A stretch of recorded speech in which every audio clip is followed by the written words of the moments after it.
You've seen all the usual Halloween picks, the masked killers, the endless sequels, the ones that swear they're based on a true story. Maybe it's time for something else. So I went back to the 70s, my favorite decade for horror, and found a few underrated films that capture the spirit of the season better than most of the big names ever could.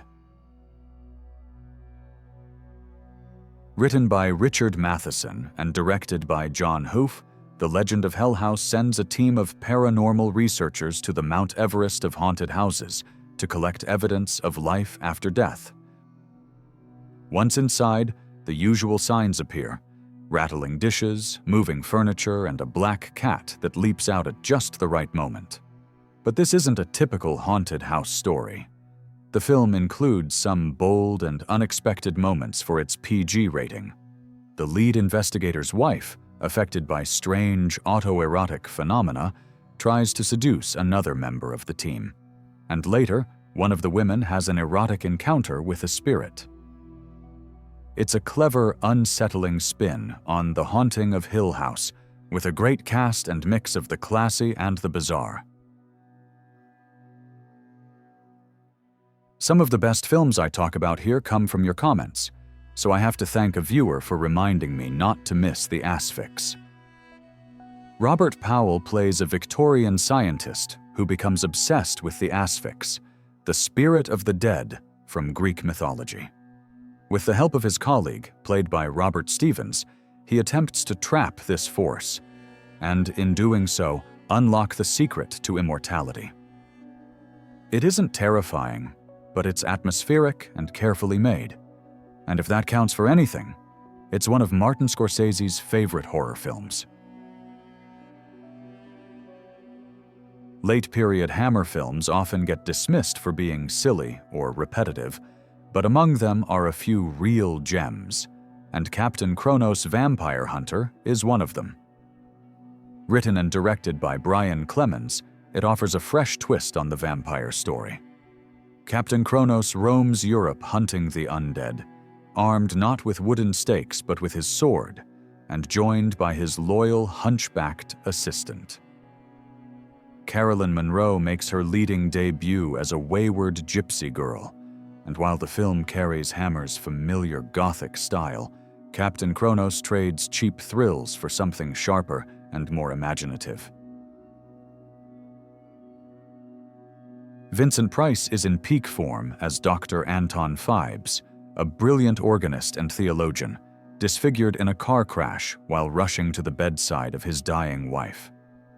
She dies, and Phibes, believed to have perished in the accident himself, goes into hiding and plots revenge on the surgeons he holds responsible for her death, drawing inspiration from the 10 plagues of Egypt. Robert Fuest directs with a flair for the theatrical. Art Deco sets, macabre humor, and a score that turns every scene into a twisted performance. It's a blood-soaked celebration, and the 1972 sequel is frightful fun, too. Amicus Productions was a British studio best known for its anthology horror films. Short, interconnected stories that Hollywood had mostly abandoned. From Beyond the Grave is one of their best. The film adapts 4 tales by Ronald Chetwynd Hayes, all connected through Peter Cushing's antique shop, Temptations Limited, which promises lots of bargains and a big novelty surprise with every purchase. Among its unlucky customers are David Warner, who buys a haunted mirror, Donald Pleasance, who shows a child an act of kindness by murdering his parents, and Ian Ogilvy, who installs a door that opens onto another dimension. But it's Margaret Leighton who steals the show as Madame Orloff, a flaky clairvoyant who specializes in exorcising elementals. When a young governess arrives to care for a girl named Rosalie, she soon discovers that the child not only has psychic powers, but can also bring back the dead. It all builds to a final real homage to Night of the Living Dead that comes within shouting distance of George Romero's movie. Shot for just $30,000, The Child is rough around the edges, but it still manages to create an eerie atmosphere with its prowling camera, ominous score, and heavy fog. Depending on your view, it's either wonderfully atmospheric or amusingly corny, but still worth seeing. The Beast Must Die is a 1974 British horror film directed by Paul Annett and based on James Blish's short story, There Shall Be No Darkness. It reimagines 10 little Indians with a supernatural twist. A wealthy big-game hunter invites 6 guests to his remote English mansion, claiming that one of them is a werewolf. The guests are trapped inside as he sets out to expose the creature's identity, and the audience is invited to solve the mystery along with them.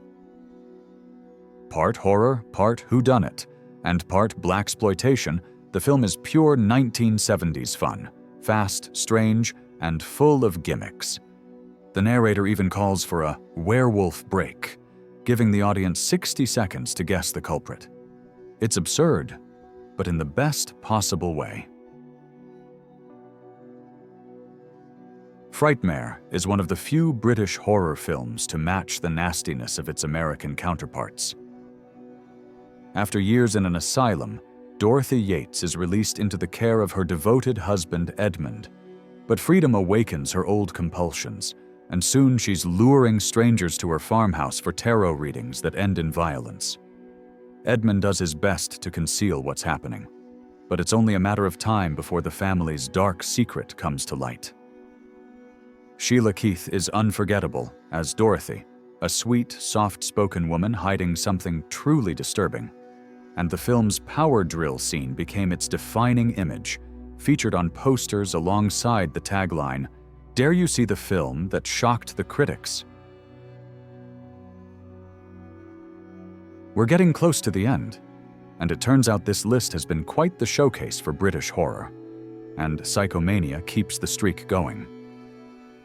Tom Latham leads a motorcycle gang called the Living Dead and becomes obsessed with cheating death. After learning from his spiritualist mother that resurrection is possible through sheer belief, he tests it by riding off a bridge, and soon roars out of his own grave, alive and unstoppable. His gang quickly follows his lead, ending their lives in absurd ways only to return and tear through town as the undead. Psychomania won't appeal to those expecting a straight horror film, but if you can appreciate its irony, it absolutely works.